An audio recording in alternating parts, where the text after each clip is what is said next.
So this is a push-up progression video. So generally speaking, some people will struggle to do a push-up, and you feel like if you can't do a push-up, then maybe you go to a knee push-up, and if you can't do that, then maybe push-ups just aren't for you. But there are further regressions that you can start with. So the most important thing is keeping your lower body active. As much as the push-up is primarily a tricep, shoulder, and chest exercise, you do want to have activated core. You do want to have your glutes squeezed as you do it. So starting from the wall, you're going to make sure that your body is sort of nice and aligned. You're going to step a little bit away from the wall, and you're going to keep your glutes engaged, your core engaged, your hands sort of in line with your shoulders, and you're going to push just right off of the wall.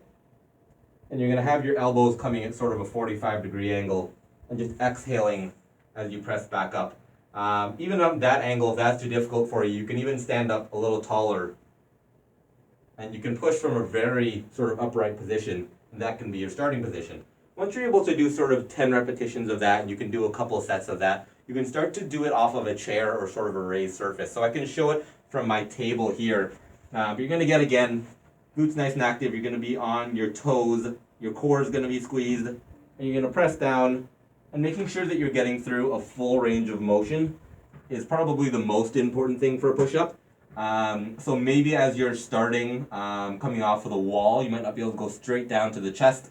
But make sure that you're sort of getting at least past 90 degrees. And as you get more comfortable, bring your chest right down.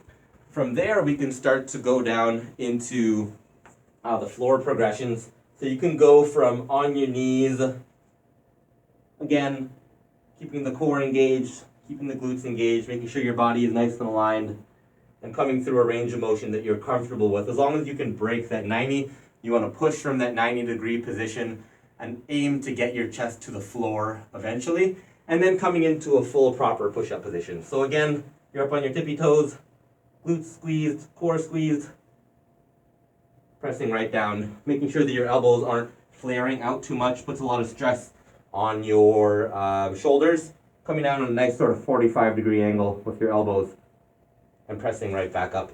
There's other progressions we can get into, explosive push-ups and doing things like that. But that's sort of a basic push-up progression. I do like to get people to do them on their palms. If you don't have the wrist mobility to do a proper push-up, we're going to address the reason why you don't have the wrist mobility to do it. If for a time, because of an injury, maybe you want to do them on your knuckles, that might be appropriate at some times. We don't want to get into the habit of using assisted push-up sort of equipment or doing it on your knuckles all the time. We're going to try to fix that actual wrist issue. But that's the basics of push-up progressions.